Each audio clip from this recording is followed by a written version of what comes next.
Hello friends, स्वागत है आपके अपने यूट्यूब चैनल मैथ्स ओपन में। मैं हूं राकेश साहू। आज इस वीडियो में आरआरबी एनटीपीसी ग्रेजुएट लेवल 16 जून 2025 में जो क्वेश्चन पूछे गए हैं सेकंड शिफ्ट में, उनके कुछ क्वेश्चन हैं जो कि 16 जून 2025 में सेकंड शिफ्ट में पूछे गए थे क्वेश्चन।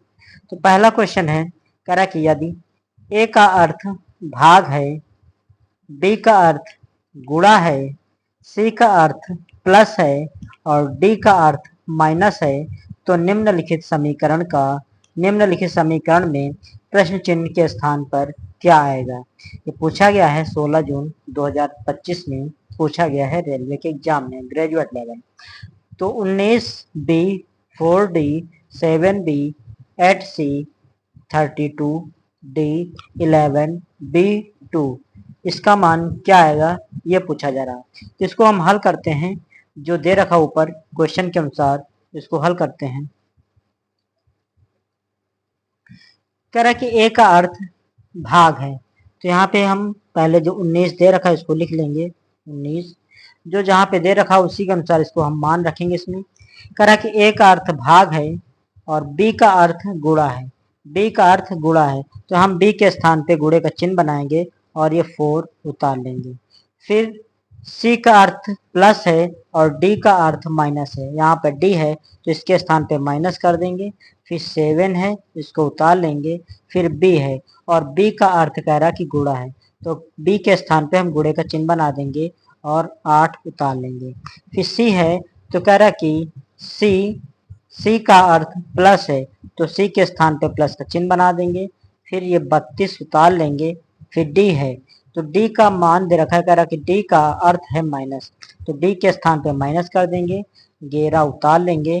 फिर बी है, कह रहा बी का अर्थ गुणा है, तो बी के स्थान पे गुणे का चिन्ह बनाएंगे और 2 यहाँ पर नोट कर लेंगे।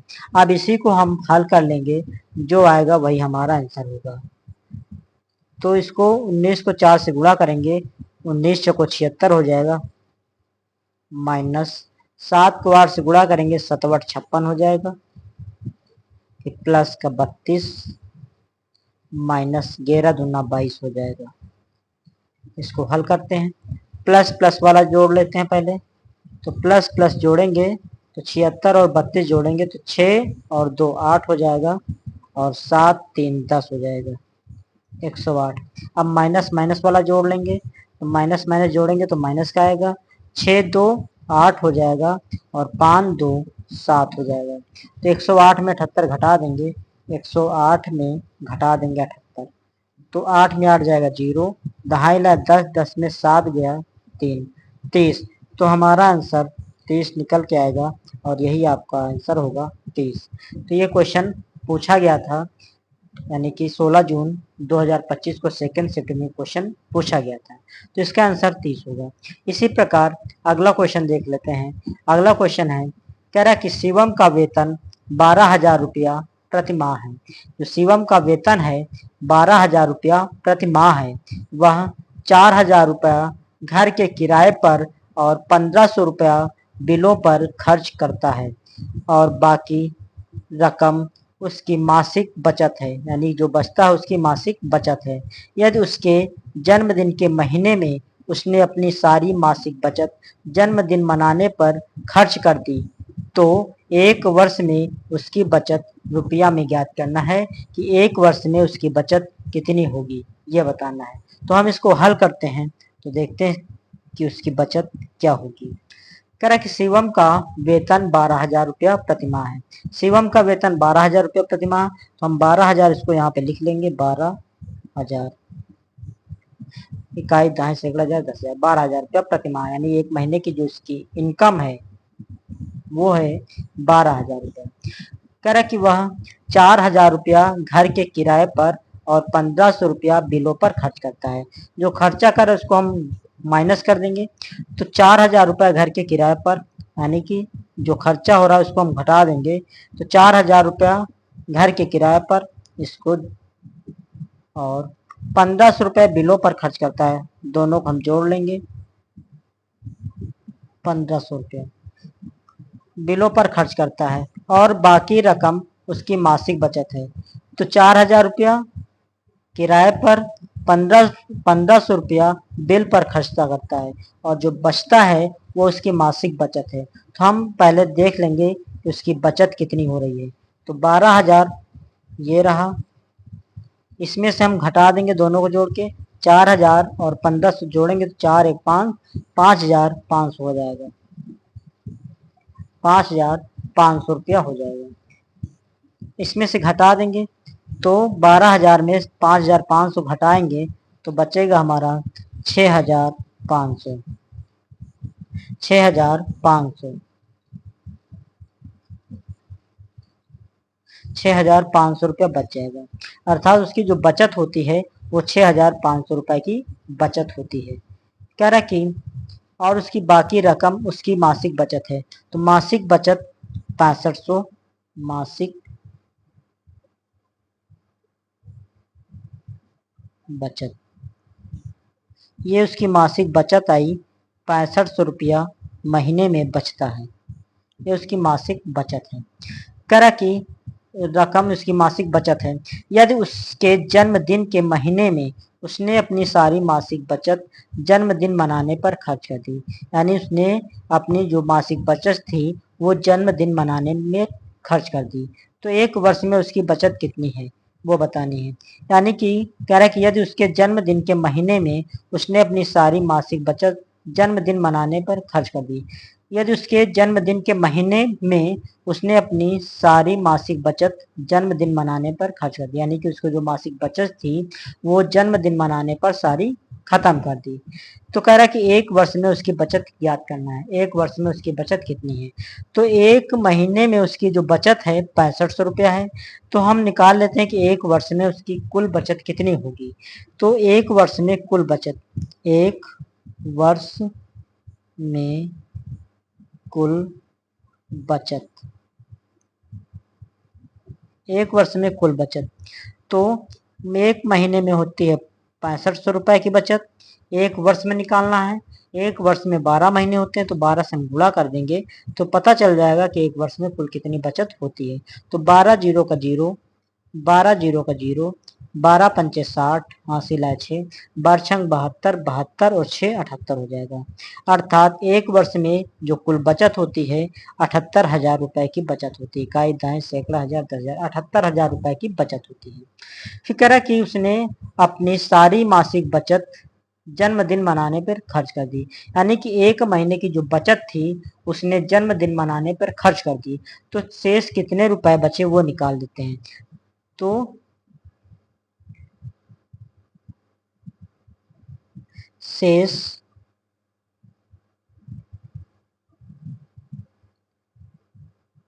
शेष करा कि एक वर्ष में उसकी बचत ज्ञात की, शेष बचत,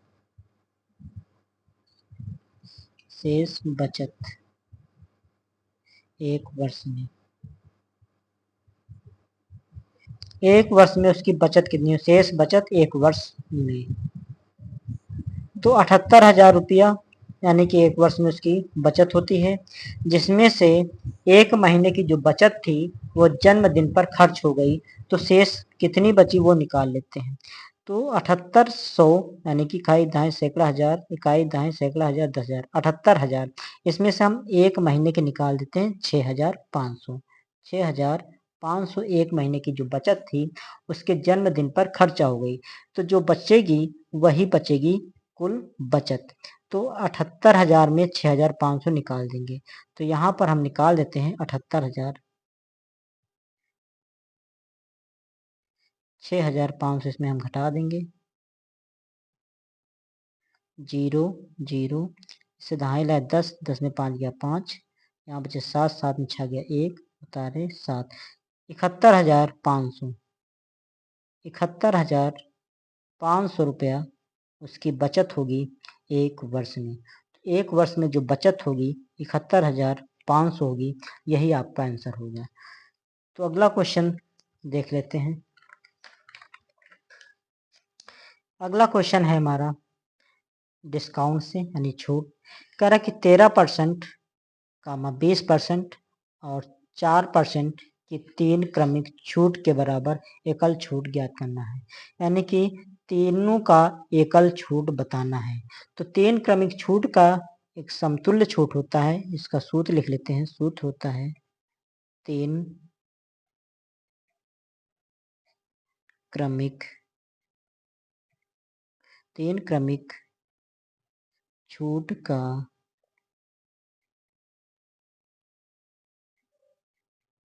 समतुल्य छूट। 3 क्रमिक छूट का समतुल्य छूट यानी कि एकल समतुल्य छूट।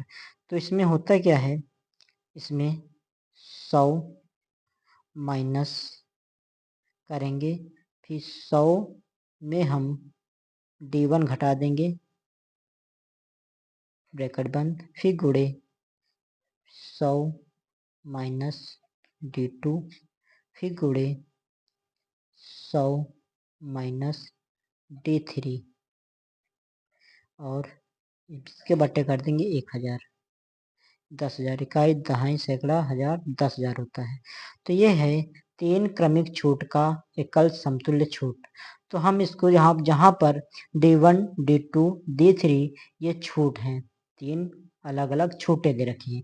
तो यहाँ पर हम मान रख देंगे और इसको हल करेंगे। तो 100 ये हो जाएगा माइनस 100 माइनस D1।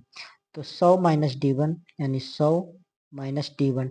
D1 हम पहली छूट मान लेते 13, फिर गुणे 100 माइनस D2 हम मान लेते हैं दूसरी छूट जो 20% दे रखा है, फिर गुणे 100 माइनस D3 यानी तीसरी छूट 4% दे रखी है, बट्टे 10,000 इकाई, दहाई, सैकड़ा, हजार, 10,000। तो यहाँ पे हो जाएगा 100 माइनस 100 में 13 घटा देंगे, बचेगा हमारा 87 गुणे, अब 100 में 20 घटाएंगे 80 आएगा, गुणे 100 में 4 घटाएंगे 96 आ जाएगा, बट्टे 10,000 इकाई, दहाई, सैकड़ा, हजार, 10,000। एक जीरो से एक जीरो काट देंगे। अब यहाँ पे हम काटेंगे तो 4 से काट देंगे, 4 दूनी 8 दो बार, 4 दूनी 8 दो बचा, 2 इसके पास, 4 पंचे 20, उतार लिए 0। अब फिर हम 4 से काट देंगे, 4 से 4 दूनी 8, 4 चौक 16, फिर 4 छः 24, 4 से नहीं कटेगा, 2 से काट देते हैं। तो 2 चौको 8, एक बचा, एक इसके पास, 2 अट्ठे 16, फिर 2 एक कम 2, 2 दूना 4, बचा 1, 2 पंचे 10। अब 87 और 48 का गुणा करते हैं, 87 48 का गुणा करते हैं, फिर 2 से गुणा कर देते हैं। तो यहाँ हम गुणा कर लेते हैं, पहले देख लेते हैं, फिर गुणा। तो 87 को 48 से गुणा करते हैं, 87 गुणे 48, 8 सत्ते 56 के 6, हासिल लाए 5, 8 64, 64 और 5 64, 5 69 हो जाएगा। फिर 4 सत्ते 28 के 8, हासिल आए 2, 4 बटे 32, 32 और 3 32 और 3 35 हो जाएगा। 6 9 8 17 के 7, हासिल आए 1, 6 5 11, 11 1 12 के 2, हासिल आए 1, 3 1 4। इतना हुआ 4,276। 4,276। अभी 2 बाकी है, अब हम इसको 2 से गुणा कर देंगे। 2 से गुणा कर देंगे तब हमारा कितना निकल के आएगा वो पता चल जाएगा।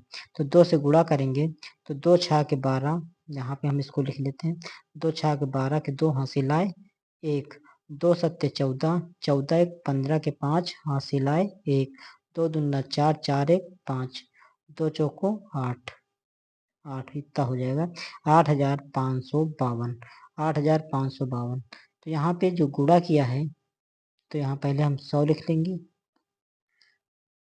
100 माइनस 8,552, 8,552, 8,552 बट्टे हमारा है 125, 125, 125 है हमारा, 125। अब इसको हम 125 से इसको हम भाग 125 से, 125 125 से अब करते हैं क्या,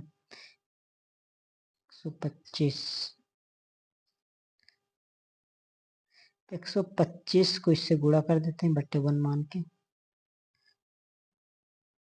इसके बट्टे 1 मान लेंगे। 125 को 100 से गुणा करेंगे तो हमारा इसको इससे गुणा करेंगे तो 125 डबल जीरो हो जाएगा, माइनस हो जाएगा 8552 बट्टे 125 हो जाएगा 125। अब इसको हम घटा देंगे, 12,500 में से 8,552 घटा देंगे तो 12,500 में से घटाएंगे 8,552, तो इसको हम इधर देख लेते हैं। यहाँ पे 12,500 में 8,552 घटा देंगे, 8,552 दहाई लाए 10, 10 में 2 गया 8, यहाँ बचा 9, 9 में 5 गया 4, ये है हमारा 5, तो यहाँ पे 4 बचा, इससे दाएं लाए 14, 14 में 5 जाएगा बचेगा 9, यहाँ बचा 1, इससे दाएं लाए 11, 11 में 8 गया 3, यानी कि 3,948, 3,948, 3,948 बट्टे 125, 125। तो हम यहाँ पे निकाल लेते हैं, इसको कर देते हैं भाग, 3,948 को 125 से भाग कर देते हैं।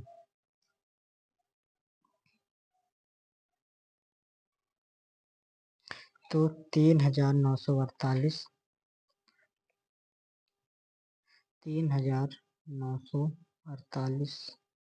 भाग्य 125, 125। अब हमारा कितने बार जाएगा, तो 2 बार, 2 पंचे 10, 2 दूना 4 1 5, 2 1 कम 2, 2 बार चला जाएगा, 3 बार करेंगे ज़्यादा होगा, 3 पची 15, 3 दूनी 6 7, 3 1 कम 3, 3 बार लगभग चला जाएगा, तो 3 पची 15, 3 दूनी 6 1 7, 3 1 कम 3, इधर रहे 14, 14 में 5 गए, 14 में 5 गए 9, यहाँ बचा 8, 8 में 7 गया 1, उतार लिया 8। अब हमारा लगभग 3 बार, 3 पची 15, 3 दूनी 6 7, 3 1 कम 3 ज़्यादा हो जाएगा, तो 198, 2 बार भी ज़्यादा हो जाएगा, 1 बार ले जाते हैं, तो 125 से कम 125 हो जाएगा, तो 8 में 5 जाएगा, 8 में 5 जाएगा बचेगा 3, 3, 9 में 2 गया 7, 1 में गया कुछ नहीं, अब लगाए दशमलव, उतार लिया 0। अब कितनी बार जाएगा, तो 6 बार, 6 पंचे 30, 6 दूनी 12, 12 3 15, 6 बार लगभग चला जाएगा, 6 पंचे 30, 6 दूनी 12, 3 15 और 6 कम से 7 ज़्यादा हो जाएगा, 6 बार में 5 बार देखते हैं, 5 25, 5 दूनी 10 2 12, 5 का 5 6, 5 बार लगभग चला जाएगा, 5 25, 5 दूनी 10 2 12, 5 का 5 1 6। अब घटाएंगे, 10 में 5 गया 5, यहाँ बचा 2 में 2 गया 0, 7 में 6 गया 1, 10 में लगा फिर 0 उतार लेंगे। अब हम करते हैं गुणा 125 का, 125 से भाग करते हैं 125, तो 8 से करते हैं गुणा, 8 45, 7 दूनी 16, 16 4 20, 8 कम 8, 8 2 10, 1000 आ गया, तो 8 बार चला जाएगा, तो 8 बार चला जाएगा, 8 पंचे 40, 8 दूनी 16, 16 4 20, 8 कम 8 2 10, तो इधर 0 बचा, इधर 5, इधर कुछ नहीं, 50 बचा, 50, तो 31.58, 31.58 आ जाएगा, 31.58%, तो 31.58% इसका आंसर होगा 31.58। तो ये था 3 क्रमिक छूट का एक समतुल्य छूट। इसी प्रकार अगला क्वेश्चन है, कह रहा कि सानू के घर से कार्यालय तक की दूरी 5 किलोमीटर है, सुबह वह इस दूरी को 1 घंटे में तय करता है, जबकि शाम को घर लौटते समय उसे उसी दूरी को तय करने में 30 मिनट अधिक लगते हैं। दो तरफा यात्रा के दौरान उसकी औसत चाल किलोमीटर प्रति घंटा में ज्ञात करना है। तो औसत चाल बराबर होता है कुल दूरी बटे कुल समय। तो यहाँ पर हम कुल दूरी निकाल लेते हैं। कुल दूरी, कुल दूरी, कुल दूरी यानी कि सानू के घर से कार्यालय तक की दूरी 5 किलोमीटर है। सुबह वह इस दूरी को 1 घंटे में तय करता है। सुबह जब जाता है तो इस दूरी को 1 घंटा में तय करता है, जबकि शाम को घर लौटते समय उसे उसी दूरी को तय करने में 30 मिनट अधिक लगते हैं। जब वो शाम को घर लौटता है और दूरी वही होती है तो उसको 30 मिनट अधिक लगते हैं, जबकि दूरी वही है 5। तो कुल दूरी हो गई 5, 5, 10, 10 किलोमीटर की कुल दूरी हो गई। कुल दूरी हो गई 10 किलोमीटर। अब कुल समय निकाल लेते हैं। कुल समय, कुल समय, समय बराबर जब सुबह घर से कार्यालय जाता है तो 5 किलोमीटर की दूरी उसे 1 घंटे में तय करता है। 1 घंटे लगता है उसको 5 किलोमीटर की दूरी तय करने में। फिर कह रहा कि जबकि शाम को घर लौटते समय उसे उसी दूरी को तय करने में 30 मिनट अधिक लगते हैं, यानी कि 1 घंटा तो लगता ही है प्लस 30 मिनट और लगते हैं, यानी कि आधा घंटा और लग जाता है। तो हम इसको इस तरह से लिख सकते हैं, 1 घंटा ये हो गया प्लस 1 घंटा और आधा घंटा यानी कि हो जाएंगे 1.5 घंटे।